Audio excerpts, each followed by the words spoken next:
하나님의 계명과 예수님에 대한 믿음을 지킴에 있어서 고난은 필연적으로 존재합니다. 그리고 이러한 고난 가운데 성도들의 인내가 반드시 요구됩니다. 안녕하세요. 닥터바이블의 박성민 목사입니다.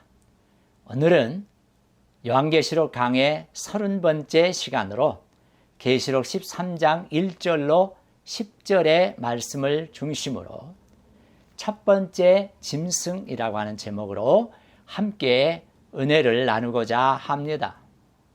오늘의 본문 말씀입니다. 내가 보니 바다에서 한 짐승이 나오는데 뿔이 10이요 머리가 7이라. 그 뿔에는 10 왕관이 있고 그 머리들에는 신성모독하는 이름들이 있더라. 내가 본 짐승은 표범과 비슷하고 그 발은 곰의 발 같고 그 입은 사자의 입 같은데 용이 자기의 능력과 보좌와 큰 권세를 그에게 주었더라. 그의 머리 하나가 상하여 죽게 된 것 같더니 그 죽게 되었던 상처가 나오매 온 땅이 놀랍게 여겨 짐승을 따르고 용이 짐승에게 권세를 주므로 용에게 경배하며 짐승에게 경배하여 이르되 누가 이 짐승과 같으냐? 누가 능히 이와 더불어 싸우리요 하더라. 또 짐승이 과장되고 신성모독을 말하는 입을 받고 또 42달 동안 일할 권세를 받으니라. 짐승이 입을 벌려 하나님을 향하여 비방하되 그의 이름과 그의 장막 곧 하늘에 사는 자들을 비방하더라. 또 권세를 받아 성도들과 싸워 이기게 되고 각 족속과 백성과 방언과 나라를 다스리는 권세를 받으니 죽임을 당한 어린 양의 생명책에 창세 이후로 이름이 기록되지 못하고 이 땅에 사는 자들은 다 그 짐승에게 경배하리라. 누구든지 귀가 있거든 들을지어다. 사로잡힐 자는 사로잡혀 갈 것이요 칼에 죽을 자는 마땅히 칼에 죽을 것이니 성도들의 인내와 믿음이 여기 있느니라. 사도 요한은 오늘 본문에서 첫 번째 이 짐승의 존재로 인해서 성도들이 큰 고난을 당하게 될 것이며 그 고난 가운데 믿음을 지킬 것을 촉구합니다. 오늘 본문은 이런 내용을 잘 설명하고 있습니다. 우선 1절에서는 첫 번째 짐승의 외적인 모습이 뿔이 10개 그리고 머리가 7개라고 묘사하고 있습니다. 그런데 이러한 짐승의 모습은 12장 3절에서 이미 용의 모습으로 동일하게 묘사되었습니다. 이것은 용과 이 첫 번째 짐승의 밀접한 관계를 보여주고 있습니다. 하지만 뿔과 이 머리가 언급되는 순서의 차이는 이 둘이 동일한 존재가 아니라 다른 존재로 역할에 있어서도 차이가 있다는 것을 보여주고 있습니다. 그런데 이 10개의 뿔과 7개의 머리는 구약 성경 다니엘서 7장을 배경으로 하고 있습니다. 다니엘서 7장에서 소개되는 네 짐승의 이미지를 조합하고 있는 것입니다. 우선 10개의 뿔은 네 짐승 중에서 가장 강력한 힘을 가진 네 번째 짐승의 뿔과 동일합니다. 그리고 큰 능력을 가진 이 넷째 짐승은 큰 왕국을 의미하고 있습니다.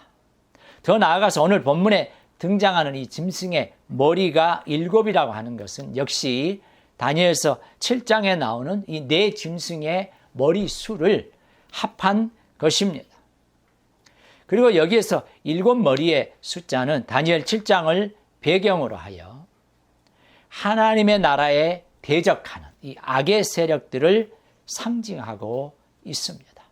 그런데 요한계시록이 기록된 이 당시의 유대인들에게 하나님의 나라에 대적하는 종말적 적대 세력은 당시의 로마 제국 그리고 그 나라를 통치하는 로마 황제들을 가리키고 있습니다.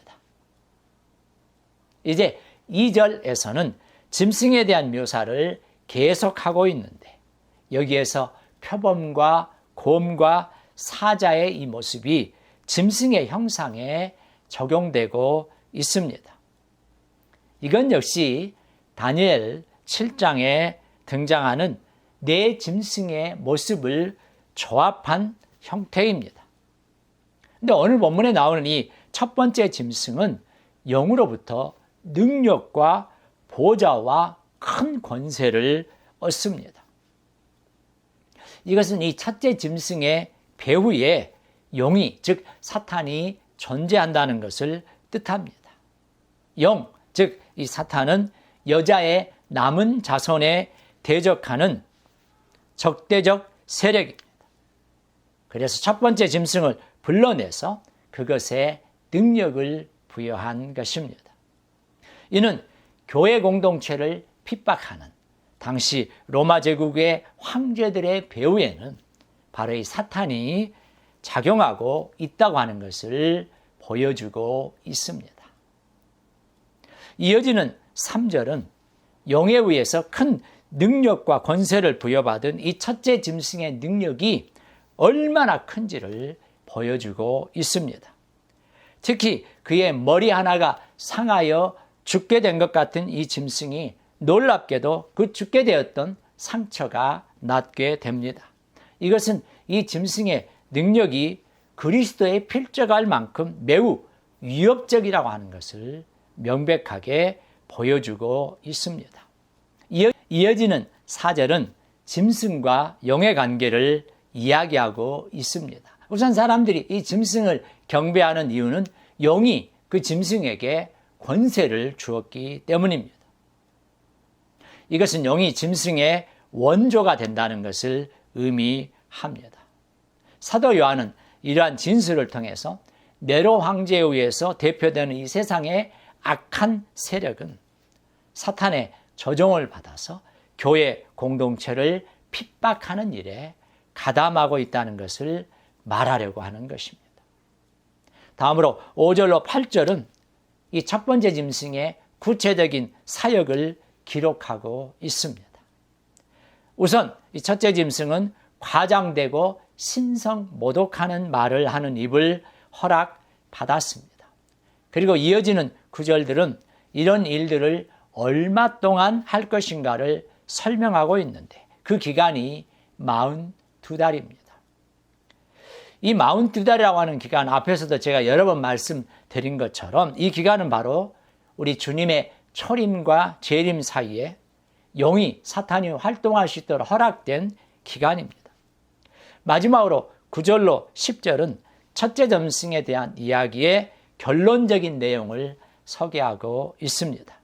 특별히 사도 요한은 에레미야서 15장과 43장을 배경으로 남은 자들, 곧 의인들의 고난을 언급하고 있습니다. 즉 요한은 에레미야 본문 속에서 남은 자들의 고난을 오늘 요한계시록 본문에서는 교회 공동체가 짐승의 활동으로 말미암아 당하는 고난과 연결하고 있는 것입니다. 여러분, 이와 같이 하나님의 계명과 예수님에 대한 믿음을 지키는데 고난은 필연적으로 존재합니다. 그리고 이런 고난 가운데 성도들의 인내가 반드시 요구됩니다. 바로 이러한 인내와 믿음의 요구가 이 첫째 짐승에 대한 이야기의 결론인 것입니다. 사도 요한은 첫째 짐승의 존재로 인해서 성도들이 큰 고난을 당하게 될 것이며 그 고난 가운데 믿음을 지킬 것을 요구하고 있습니다. 우리가 잘 알고 있는 주기철 목사님은 일제 말기 신사참배로 한국의 교회들이 무너져 갈 때 하늘의 위알이 되어서 순교하셨습니다. 일사각오의 신앙, 죽으면 죽으리라의 신앙으로 끔찍한 고문을 당하시면서도 끝까지 주님에 대한 신앙을, 믿음을 지켰습니다. 이런 주기철 목사님의 일사각오의 신앙, 이 정신이 오늘 한국교회에 그 어느 때보다도 필요한 것 같습니다. 죽으면 죽으리라. 일사각오의 신앙으로 끊임없이 우리 그리스도인들과 교회 공동체에 다가오는 사탄의 유혹과 공격에 믿음으로 이겨내고 승리하시는 귀한 성도들이 다 될 수 있기를 바랍니다.